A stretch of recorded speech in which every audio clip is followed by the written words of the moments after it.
নমস্কাৰ বন্ধুসকল, আকৌ এটা মিনি ব্লগ লৈ মই আপোনালোকৰ মাজলৈ আহিছোঁ। এয়া আমি গৈ আছোঁ গুৱাহাটী ছায়েন্স মিউজিয়াম আৰু আজি আপোনালোকক দেখাম কিছুমান ছায়েন্স মিউজিয়ামৰ দৃশ্য। এয়া আমি ষ্টুডেণ্টখিনিক লগত লৈ গৈছিলোঁ।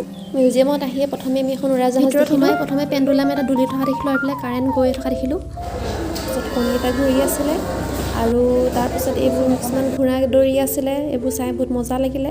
তাৰপিছত মাজতে আমি দেখিলোঁ লিকুইড নাইট্ৰজেনৰ কিছুমান খেলা, যিবোৰ খেলা চাই বহুত ভাল পালোঁ। তাৰপিছত যক্ষ্মা সপ্তাহ চলি আছিলে, যক্ষ্মা সপ্তাহৰ ওপৰত কিছুমান শ্ব' আৰু নাটক চলি আছিলে।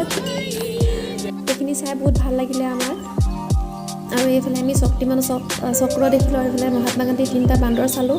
তাৰপিছত এয়া কেমেষ্ট্ৰিৰ কিছুমান লেবৰেটৰী ইকুইপমেণ্টছ, আয়নিক বান্ধনি আৰু DNA মডেল আৰু আমাৰ শৰীৰৰ গঠন, এনজাইম, ডাইজেষ্টিভ চিষ্টেম গোটেইবোৰ চোৱা হ'ল। আৰু এইফালে ৰাজস্থানীৰ চাকনৈয়া আৰু সৌৰজগতৰ এটা শ্ব' আছিলে, যিটো চাই আমাৰ বহুত ভাল লাগিলে। এনেকৈ জোনবাইটো আৰু পৃথিৱীখন চাৰিওফালে ঘূৰি আছিলে।